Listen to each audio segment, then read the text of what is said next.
ఏడవ దినములోగా చేసి ఆయన మనకిచ్చాడు.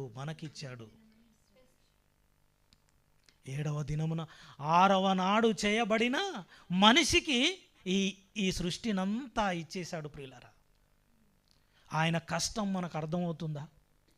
ఆయన కష్టం ఈరోజు మనకు అర్థమవుతుందా? దేవుడు చేసిన పని ఎవరి కోసం? మన కోసం ఆయన చేశాడు.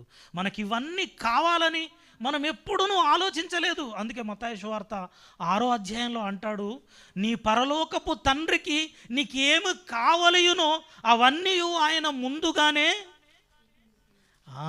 తెలిసే ఉన్నవి. నీకక్కరగా ఉన్నవన్నీ ఎవరికి?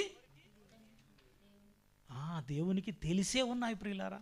మనకి ఏం కావాలో ఆయన అన్నింటినీ ఈ సృష్టిలో చేసి పెట్టాడు.